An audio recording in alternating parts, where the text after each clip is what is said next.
Welcome to Creative Courage Chats, a search for a new understanding of creativity and problem solving. I'm Alex Raffi.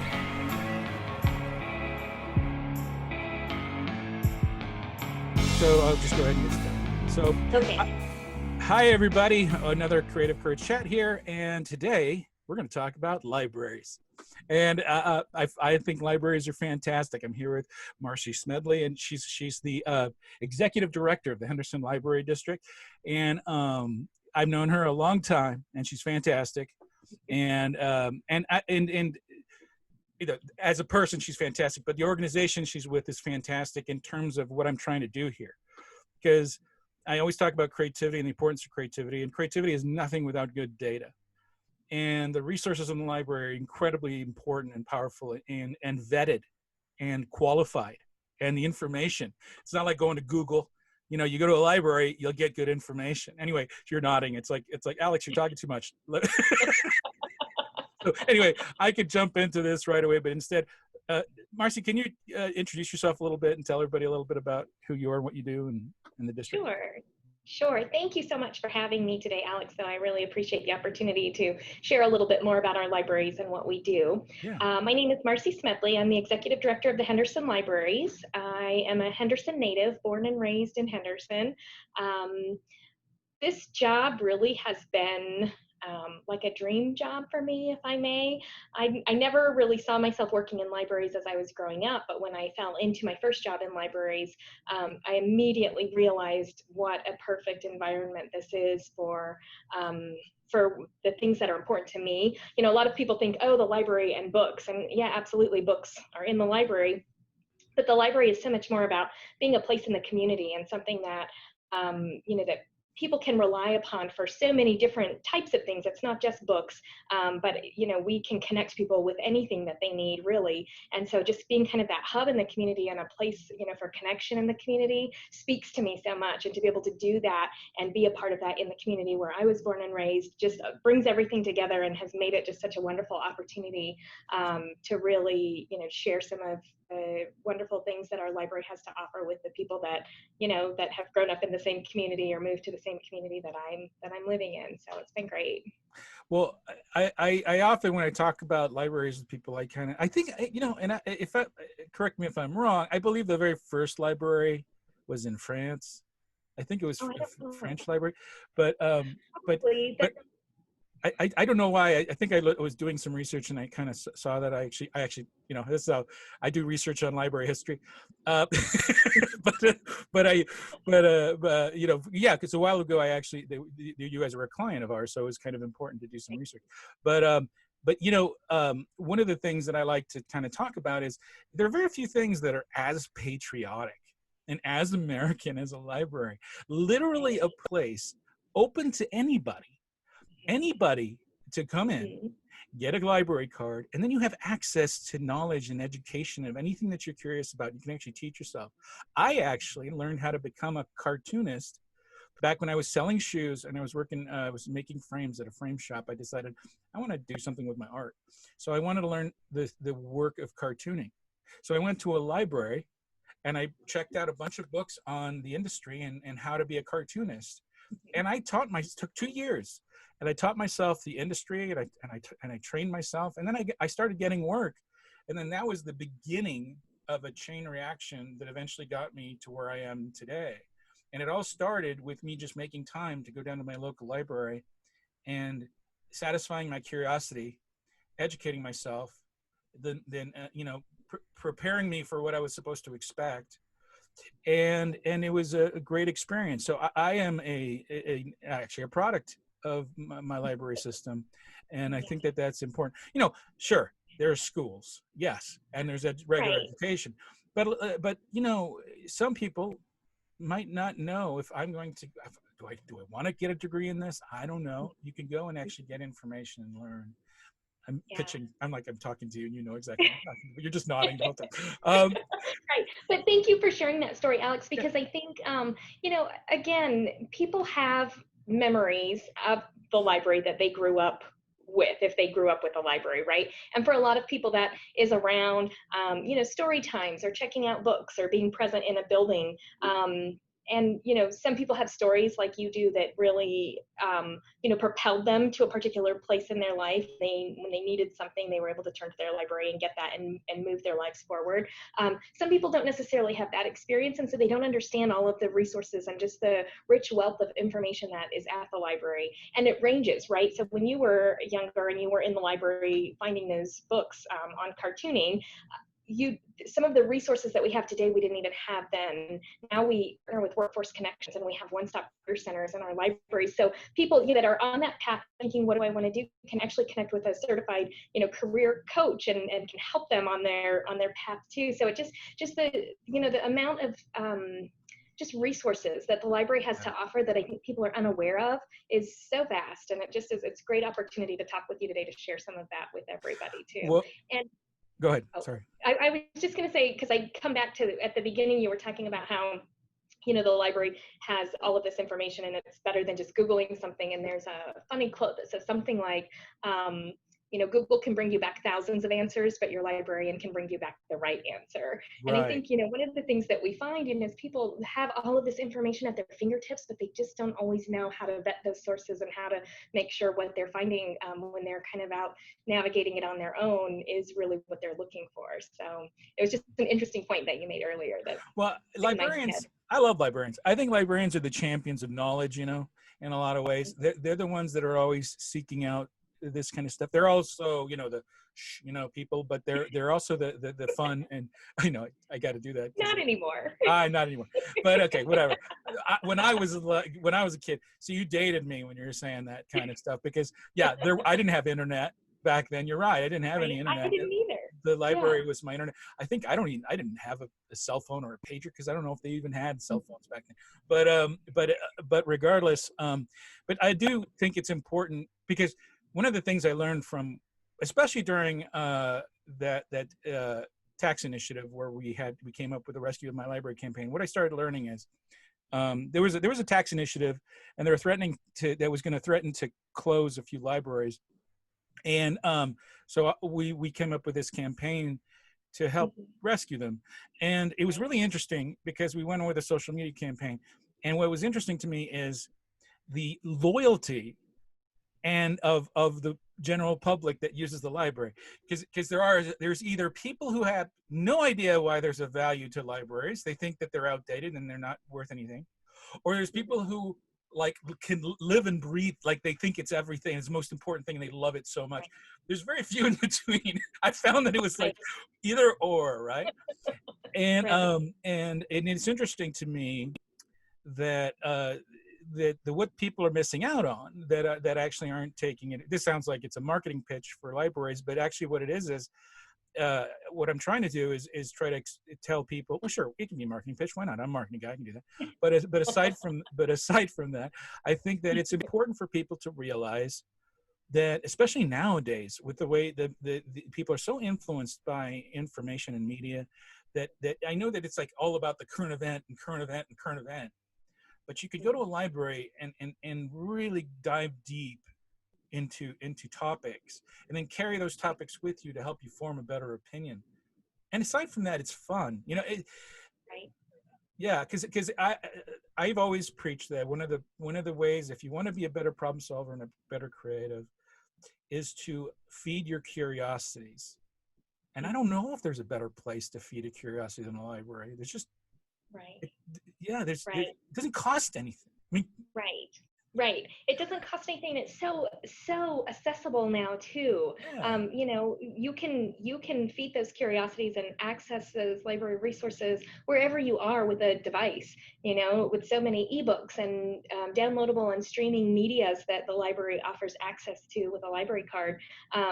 It doesn't matter if you can't make it into the library. It doesn't matter that we're closed right now in the middle of, a pandemic. You still have access to these materials, whether you place them on hold and pick them up via curbside service, or whether you can go online and, and access the electronic books to speak to the topics that you're interested in.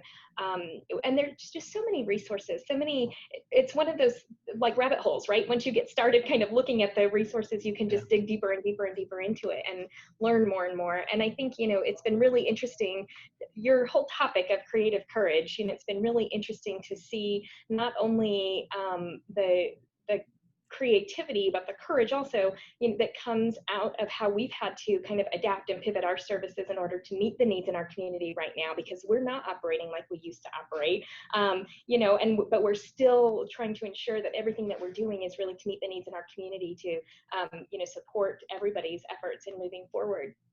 So it's been a really interesting journey, and interesting to see how our team has utilized different creative methods and how we've taken that kind of step of courage to offer services in a new way. It's been fun. That's a great segue. Wow, I couldn't have done it any better. I was actually gonna get into the pandemic and everything that's going on and how it's affecting, the library system. And I was going to ask you a little bit about maybe what people can maybe look forward to, but I also wanted to say that, because I interview people, but I have a hard time shutting up sometimes. But for me, get off Facebook for a second. Right. And go into the website for the library district and kind of just hang out there for a little bit and research some stuff. It's just so easy sometimes to just get sucked into other people's little, issues and things. It's fine. It's important. Right. We can do it. It's great. I love hearing and using it. I use it a lot. I mean, Right. but make some time. It's like me time. It's Right. just for yourself, which is so valuable. So right now, I think a lot of people need that. A lot of people could use that with the stresses and stuff that's going on. Tell me a little bit about some of the stuff you guys have been dealing with this thing, because I know that you've been closed. So. Right. So we shifted, and we were able to immediately continue to offer all of our online resources that we've always had, which range. Like I said, we have electronic books that you can download and read. We have audio books that you can stream.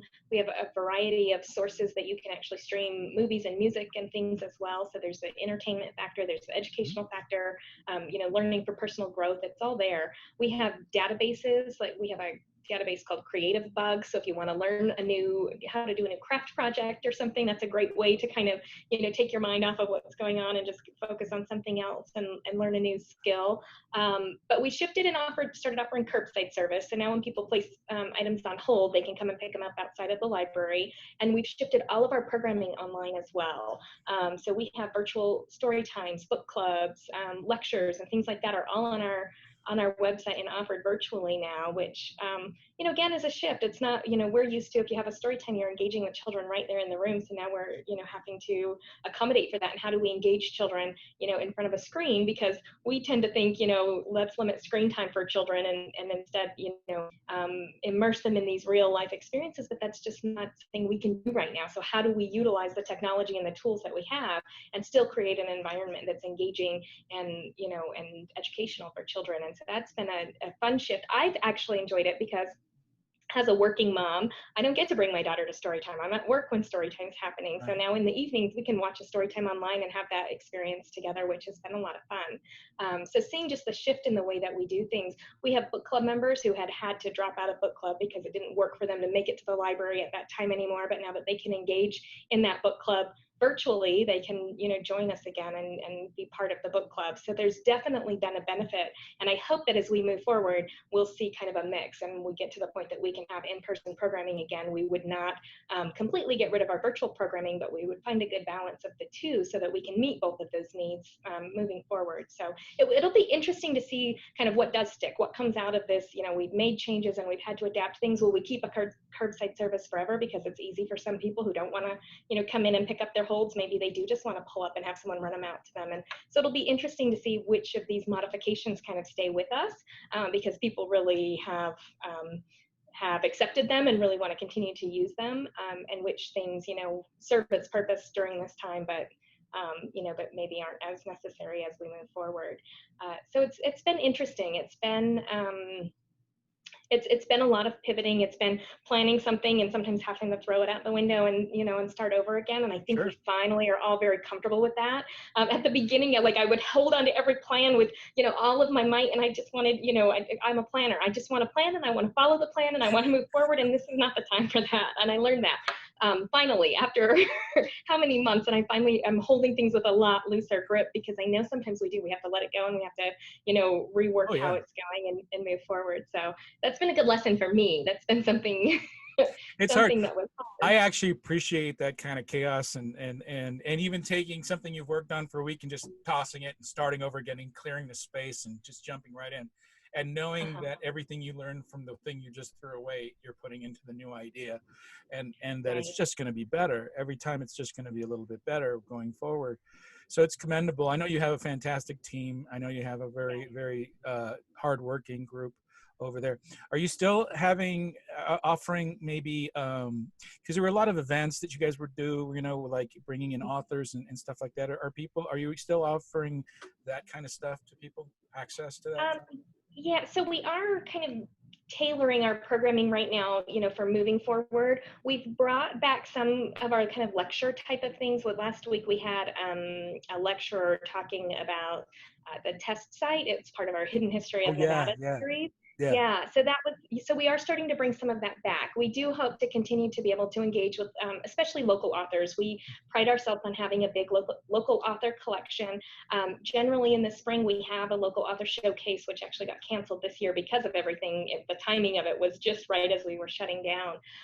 But I think that that's something, and writing groups, we have a pretty good population in Henderson that really enjoy writing and want that opportunity to, share their work and hear some critique of it so that they can continue to refine it. So that is something we are looking at continuing to put together in a virtual format so that we can provide that service in the community. Yes. Well, I was very proud when you guys started carrying my children's book in the library. That was kind of neat. I think it's probably totally destroyed by now because it was it was a soft cover and it was But it's that's a sign of a good book, right? A yeah. well-loved book. I think I went to go look like a while back, and I don't think it was available because I think it just got ruined after a while. I should probably set you another one to replace it. But I have had fun doing a few of my workshops with kids and adults through the libraries. Mm-hmm. And it's always a full room and there's always so many people. So there's people that think that, oh, libraries aren't, valuable anymore. It's kind of crazy because the parking lot's always full, back Right. when it was open. And there was Right. always activity, tons of activity in the library. Mm-hmm. And people utilizing and everything. When Ellie was struggling with my daughter Ellie was struggling a little bit with some homework, and I wasn't really qualified to really help her out with it. I think it was some stuff with, because who understands the Common Core math anymore? I mean, it Well, makes it's no not the sense. same. It's not the same as when we were in school. They No, changed it all no, it's since all then. confusing, and it seems like it takes like twice as long, if not more. But anyway, Right. I used the library because you guys had a program where you had students that would come in and help tutor the kids. Mm-hmm. Fantastic. And not only that, Right. the cool side of it also is not only that my daughter's getting some qualified help from somebody that's smart, is you create an opportunity for a young person to give back to their community through their library. And that's enriching and that's important. And I think that Yeah. that's the thing is also, as a community, a library is kind of the hub of a community, right? It's where a lot of people come and they meet and they talk, they have coffee, they discuss things, they look at books, they check out books, we share ideas about things. It's a Mm-hmm. beautiful place to do that kind of stuff. I remember even had a chance to meet an author, a children's book author. God, I can't remember his name. It slipped my mind what his name was, but he did a children's book and he wouldn't use any words. It was all just through artwork. It was beautiful, beautiful pieces. Uh-huh. And I had a great discussion with him, and it helped me with my writing of my book. And right now I'm writing a whole other children's book that one won't get dog-eared because it's gonna be like this thick. It's gonna have to have a hardback or something because it's pretty thick. But Uh-huh. anyway, and but it's fun. It's a fun process. But again, I am able to have the advantage of explore a lot of my curiosities because I've earned the courage, or I've developed the courage to not be afraid of trying new things and exploring new things. And it all started from walking into my Right. library. Even as a kid, like really young, I do remember because it was easy to get bored. So when you were a kid and you had a bike and then you just ride around, and I remember going to the park, and it was right by my library. It was in Costa Mesa, California. Mm-hmm. And then I decided I want to learn about pirates. Uh-huh. And then I had an entire 2 weeks. And all I did is look at pirate books and learn all about pirates. And to this Yeah. day, I love the ocean and I love the sea and I love all this stuff. And I think it was just something that was encouraged by that. But anyway, I could go on and on and on. And But when you go talk ahead. also about courage, and the courage to kind of just start to explore those curiosities and things, I think it's just so important too for people to know that the you don't you don't have to have the courage to come into the library. Like, we accept everybody, right? As you were saying earlier, like, the library is for everyone. It doesn't matter what your background is, what your station in life is, what you're trying to learn about, what you already know about. None of that matters, because when you walk in the library, it's like an equalizer, right? Like, we all are here to learn something new and to take in a new experience. And our library team here is here to support that. So I think, if you just can walk through the door, then we can help you to find those things that you're taking that step to learn about, and really support, getting the right materials in your hands, or connecting you with the right organization to keep going forward in that. So I would just, the courage is in kind of, what are you going to learn, right? You don't have to be courageous to step into the library. And I think No. some people are scared. Some people think that it is, a more, I don't know, academic kind of environment, but it really isn't. I think our libraries are such a, like you were saying too, a community hub. It's such a place just for everyone to come and gather, whether you just want to read the newspaper or whether you want to research your thesis. It doesn't matter. You can do both of those things and everything in between here. Yeah, everybody. I'm assuming this might not be true, but a lot of people think about, man, when I get the time, I'm going to really get into beading, or when I get the time, Mhm. I'm going to really learn about World War II history and get into that, or Greek mythology, or I'm talking like an old guy that used to go to libraries as a kid. There's a lot of modern things in the library. There's a lot of things looking forward. If you want to learn how to make an app, or build an app, or design a website, Mhm. or things like that. Maybe you're an older person who doesn't understand certain aspects of something. Mhm. Everybody, their first instinct is to Google it. Right. And I know that that's your instinct. And I know you're probably going to find something that feels good. And I'm not saying that it's going to be wrong, but Right. give your library a shot. I think you need to give your library, that needs to be an option for people for a couple of reasons. Again, qualified information, stuff in the library. You're not going to get stuff in the library that's just totally lies and just biased out of some guy that just wrote it in his basement. It's not, nothing like that is going to be there. Everything's qualified. And there's people there that are actually care about helping you find solutions and answers. And I think that's, when you're in a community, especially now with everything that's going on, Right. we need to support each other. I mean, okay, and again, I don't mean to, but okay, education, schools. People are really worried and scared about what's going to happen in the schools. And Mhm. I've already spoken to a few teachers, and I've had interviews with a few teachers, Right. and they're smart. They know what's needed, but it's still a very complex situation. And you're Right. dealing with so many types of things that some people are thinking homeschooling. Well, those people that decide to do the homeschooling, the library is so critical to Right. them, and for them to get the information necessary, because it sure isn't easy. I mean, that's Right. why people get degrees in teaching. Right. Right.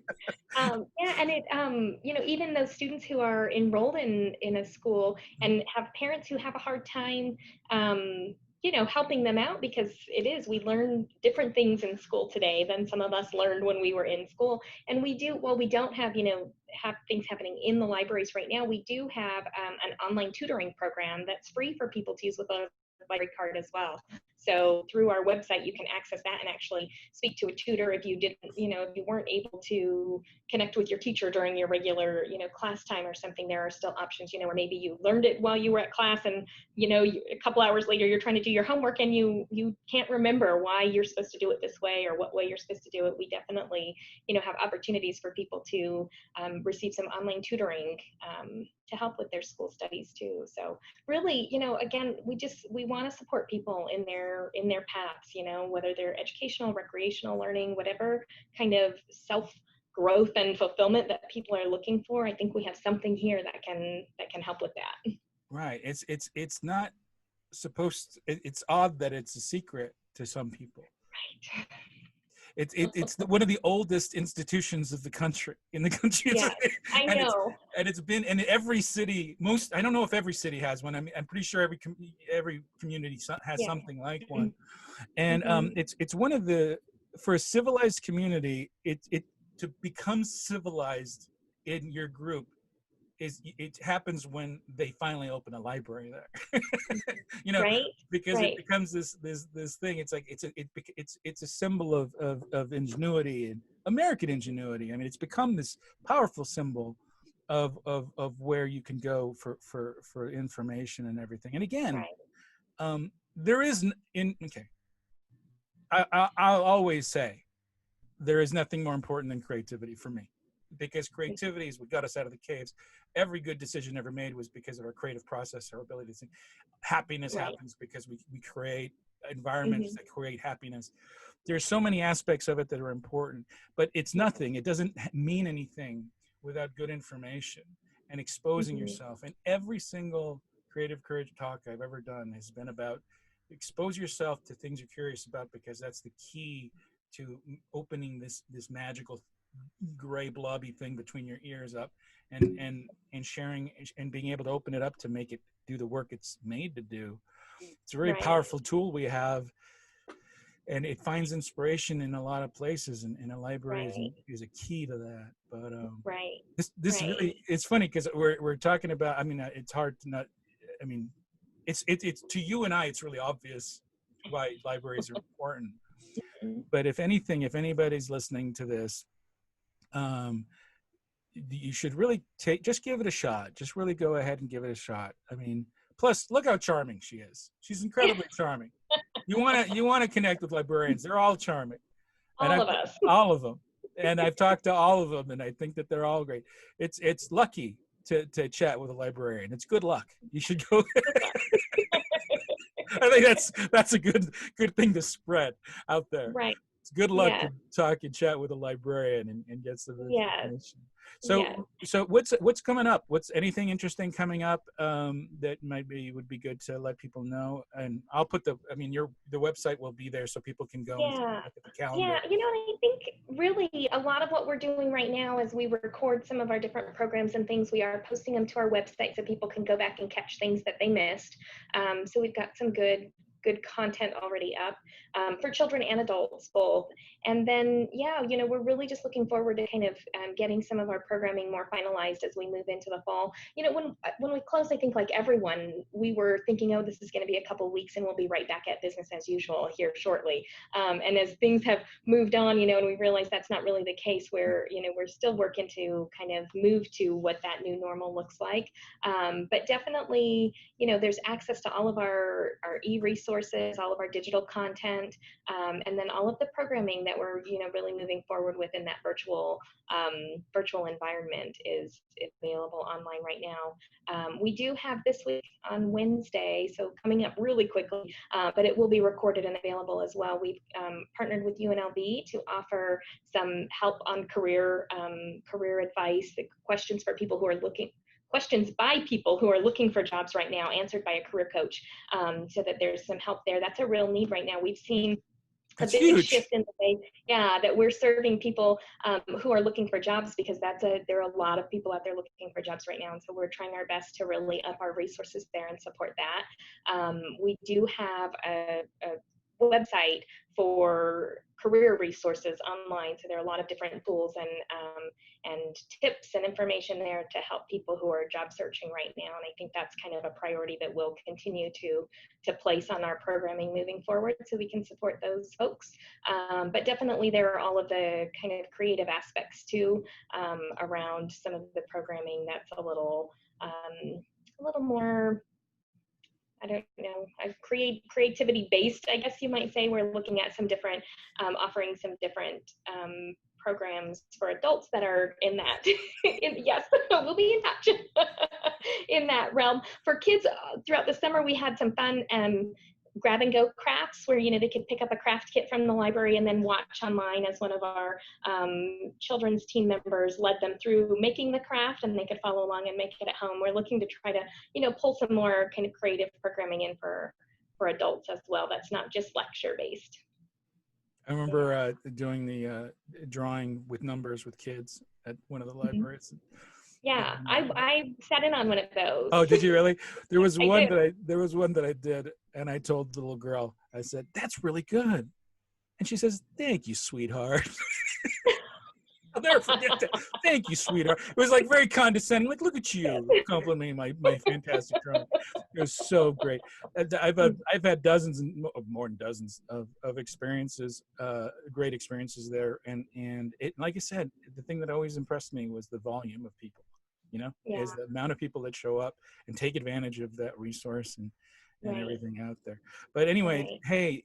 Thank you for all you do and all of your team does for the community, and you guys are definitely champions out there for good, for what's best about the city, and you're always trying to put some good information out there and make it. Hey, and everybody needs to remember, this is free, guys. It's like free. Yes, and if I could say as well, if you don't have a library card, they're all available. The library cards are digital now, so you can sign up online for your library card and have access right away. On our website. So if you haven't gotten around to getting your library card, it's not too late. Like, just because we're closed, you can still absolutely get that card and access all of our resources too. The free library card, the free library card for free services. Yes, all of them are free. Yeah. Unless you keep the book for like a year, then you got to pay a little something, but that's because you need to be responsible, which, but anyway. Right. So thank you so much. I really appreciate you taking the time to talk to me. Thank you. I appreciate having the chance to talk with you too, Alex. It's always fun to hear your stories about libraries and the inspiration that you found in them. So thank you. Big time.